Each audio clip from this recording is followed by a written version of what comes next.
ညီလေတို့ရေဒီတစ်ခါကိုကြီးမဲကျင်တာလေးတစ်ခုရှိတယ်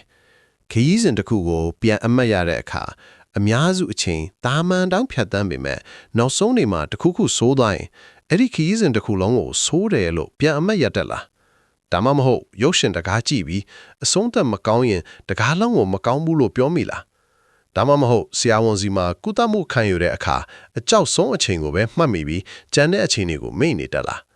ဒီလိုအချိန်မျိုးမှာတင်တယောက်တည်းမဟုတ်ဘူးဒါပေမဲ့ဒီခန်းစားချက်ရဲ့နောက်ွယ်မှာစိတ်ပညာရဲ့အခြေခံသဘောတရားတစ်ခုရှိနေတယ်ဒီနေ့ကိုကြီးပြောပြမယ့်အချက်လေးက Nobel ဆုရှင် Daniel Kahneman ရဲ့ Thinking Fast and Slow စာအုပ်ထဲက Peak and Rule အထွတ်အထိပ်နဲ့အဆုံးစီမံပါသူဒေသနာတစ်ခုမှာပါဝင်သူတွေကိုအလွန်အေးတဲ့ရေထဲမှာလက်နှစ်ဖက်ကိုညှုပ်ခိုင်းတယ်ပထမအချိန်ရေ14 degree centigrade မှာ60စက္ကန့်ဒုတိယအချိန်ရေ14 degree centigrade မှာ60စက္ကန့်ပြီးရင်ရေ15 degree centigrade မှာနောက်ထပ်30စက္ကန့်အနည်းငယ်ပိုပူတယ်ပြီးရင်ဘဲအတွေ့အကြုံကပိုဆိုးတယ်လဲလို့မေးတဲ့အခါပါဝင်သူတွေကပထမအချိန်ကပိုဆိုးတယ်လို့ပြောကြတယ်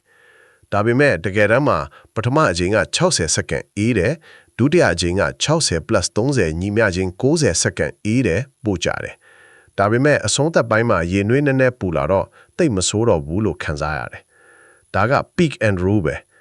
ဦးနောက်ကအတွေ့အကြုံတစ်ခုကိုမျှော့တဲ့အခါ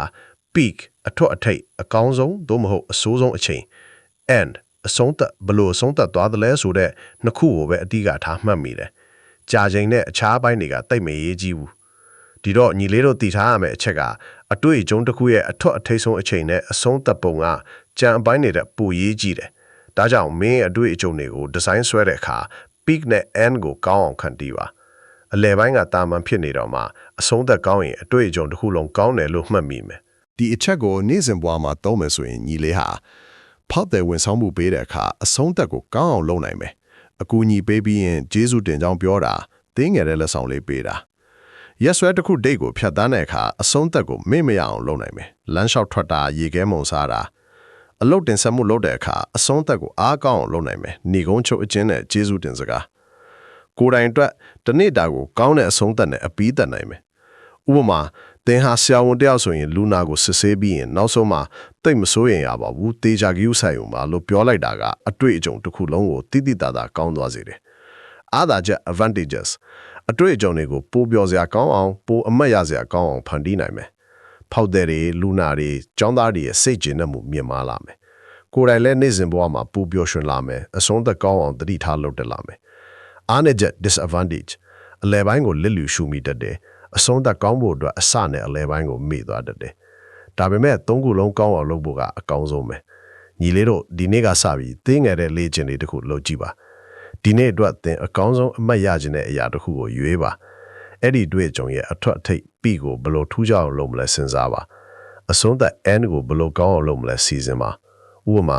ညအရာမဝင်ခင်9မိနစ်လောက်ကျေးဇူးတင်စရာတွေရေးပါဒါမှမဟုတ်ကိုကြိုက်တဲ့သေဂီတာလေးနားထောင်ပါဒီလေ့ကျင့်လေးကိုနေ့စဉ်9မိနစ်လောက်လုပ်မယ်ဆိုရင်တစ်နှစ်အတွင်းညီလေးရဲ့နေ့စဉ်ဘဝရည်သွေးဟာတိတိတသာမြင့်မားလာပါလိမ့်မယ်ညီလေးတယောက်ရဲ့အာယုံစိုက်မှုဟာသူ့ရဲ့အနာဂတ်ကိုတည်ဆောက်ဖို့အတွက်ပဲဖြစ်ရမယ်